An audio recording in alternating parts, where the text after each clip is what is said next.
So today I'm going to show you, I came up with a technique for kind of creating a spatialization of characters and movement in a scene in stereo for an audio drama or a podcast, a fictional podcast. In Mandible Judy, there are often more than one character in a scene, and trying to give the listener a clear picture of where everyone is in the space can be really useful and can help kind of build a sense of the sonic space that they're in. I've got the latest episode of Mandible Judy up here, season 2, episode 4. How I usually start to create a sense of space is with ambient tracks. And I've got these ambient tracks here. So I've got a couple of ambient. This one is the sound of a cabin I got from freesound.org. So I can play a little bit of that. Let me make sure that I've got my extend. So it's a real simple cabin sound. It's from someone's actual cabin that they recorded. So you can hear there's some things rattling in the background, maybe either that's a stove or something, I'm not sure, but it just sounds pretty realistic for a cabin. Then I've added to that a very minimal outside forest sound. So it's like the forest outside the cabin. I'll solo that for a second. You can hear there's some birds outside. It's clearly daytime. Okay, and on top of that, I've added some randomized footsteps. So you can hear that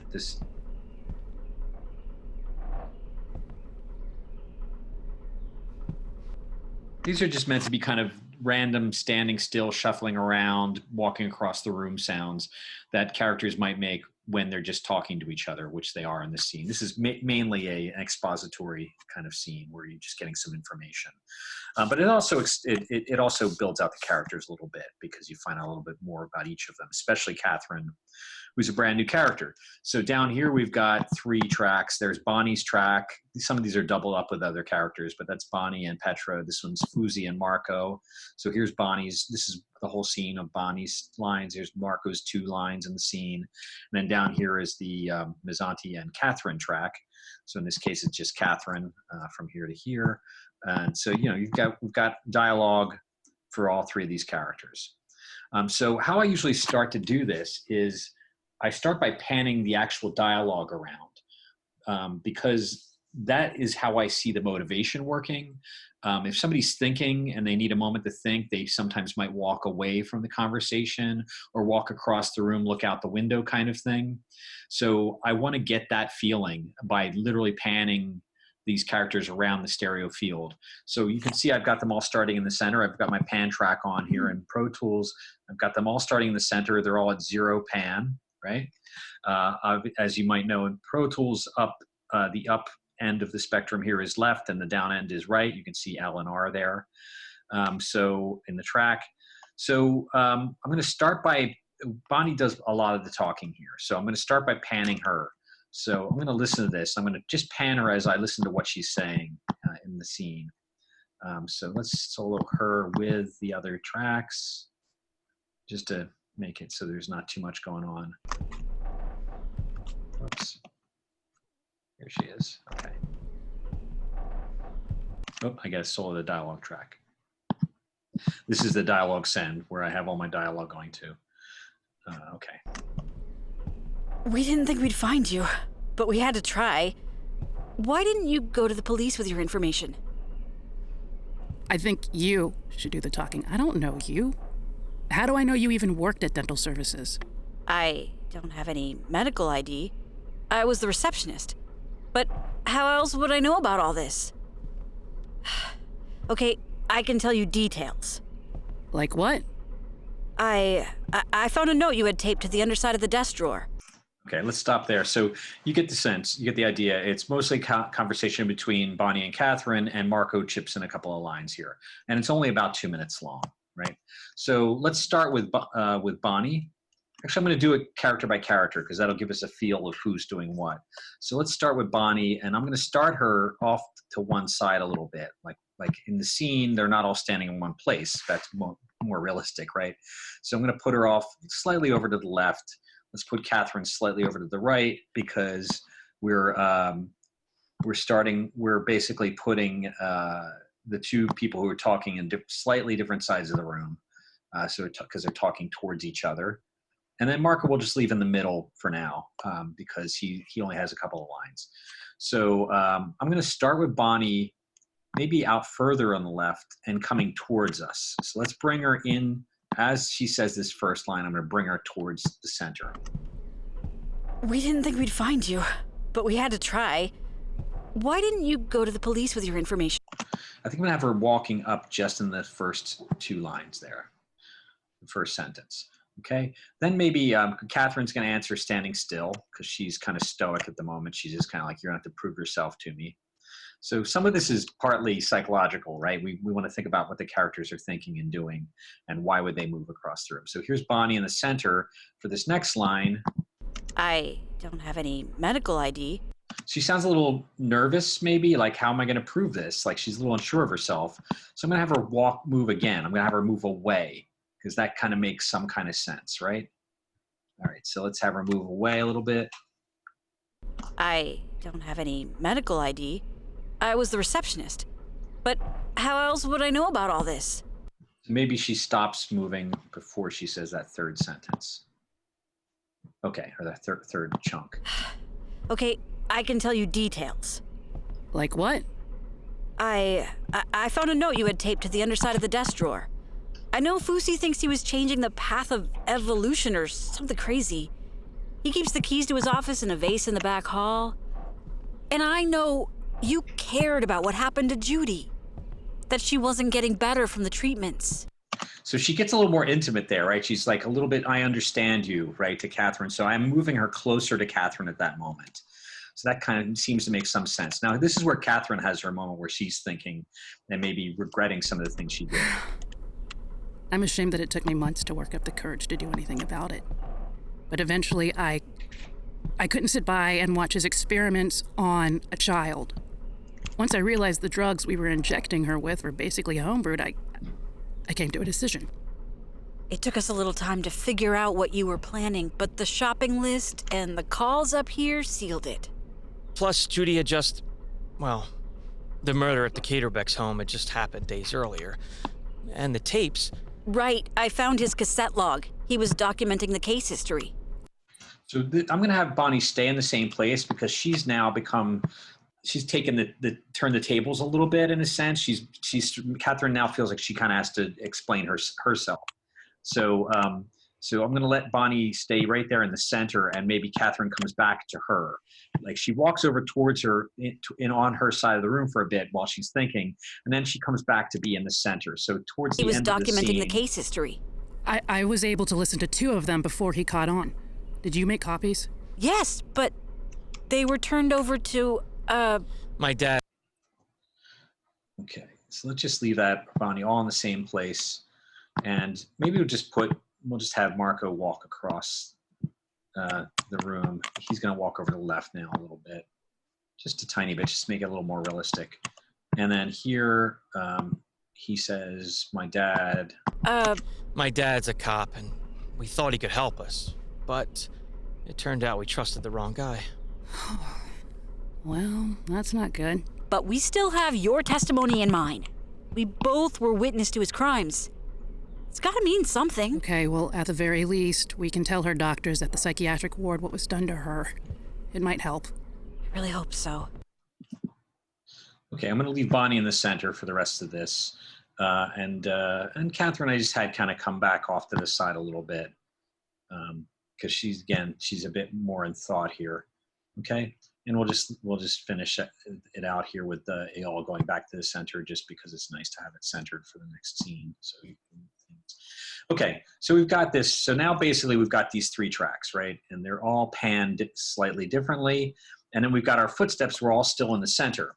So what I do generally is I take the pans, like I'm going to start by just taking all of Bonnie's pans, right, from her pan track, copying that pan track, going up here to the footsteps track, right?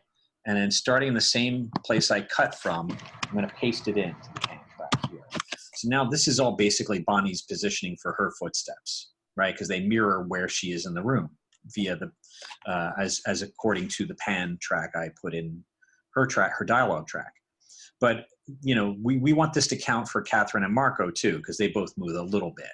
So for Catherine, I'm going to actually make markers, little kind of breakpoints here every time she moves, or in all of her regions, let's say, so that I can just copy and paste these little bits. So here's Catherine. So she's going to move at that moment, right, in the scene. So let's go back up to the pan track, paste it in. It was right about here, I believe, slightly later, right about there.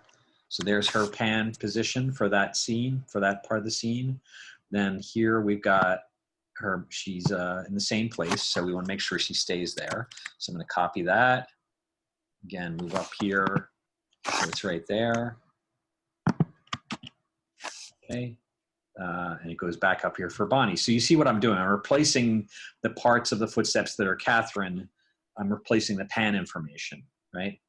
So, and I'm going to go over to here and grab this chunk, okay, and go up.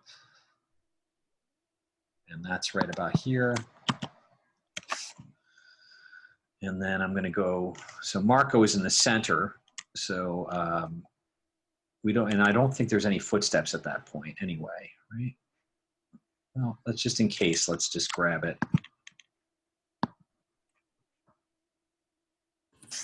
Okay, so there's Marco, and let's find out where that was. It was right here. So we should be able to just paste that in. He's pretty much the same position as Bonnie anyway. And then Catherine is here. Copy that.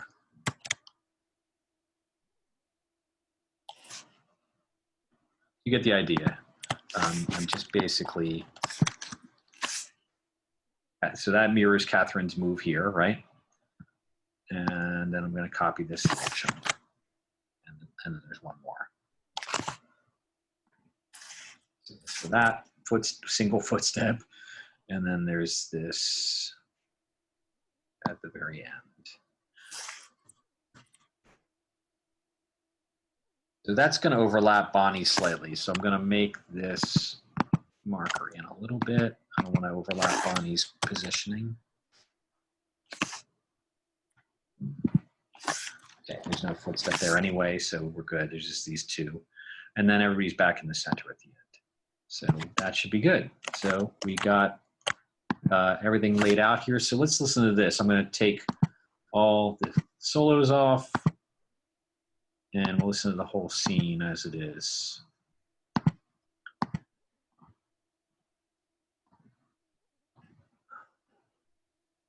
Okay, there's a little bit of music tailing out there.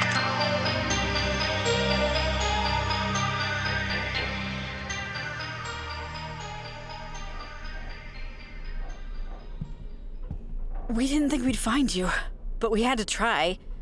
Why didn't you go to the police with your information? No. I think you should do the talking. I don't know you. How do I know you even worked at dental services? I don't have any medical ID. I was the receptionist. But how else would I know about all this? Okay, I can tell you details. Like what? I found a note you had taped to the underside of the desk drawer. I know Fousey thinks he was changing the path of evolution or something crazy. He keeps the keys to his office in a vase in the back hall. And I know you cared about what happened to Judy. That she wasn't getting better from the treatments. I'm ashamed that it took me months to work up the courage to do anything about it. But eventually I couldn't sit by and watch his experiments on a child. Once I realized the drugs we were injecting her with were basically homebrewed, I came to a decision. It took us a little time to figure out what you were planning, but the shopping list and the calls up here sealed it.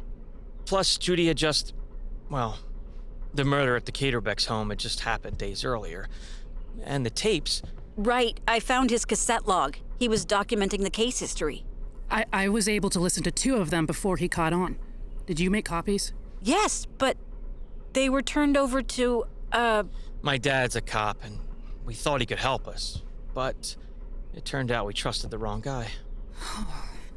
Well, that's not good. But we still have your testimony in mind. We both were witness to his crimes.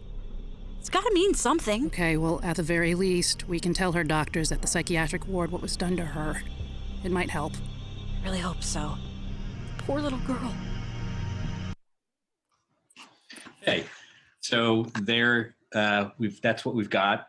So I would probably go into this and finesse a few of these moments here. There's some pan information here that's not really doing anything because there's no footsteps during it. So I might make it a little bit more realistic by adding a footstep here or there or taking a few out. But in general, that's the process. That's the technique I've been using. So I hope that was helpful, useful, and or at least interesting. And check out Mandible Judy at mandiblejudy.com, and go to our Patreon and consider pledging to keep the show running. We really appreciate your support. Thanks again. See you next time.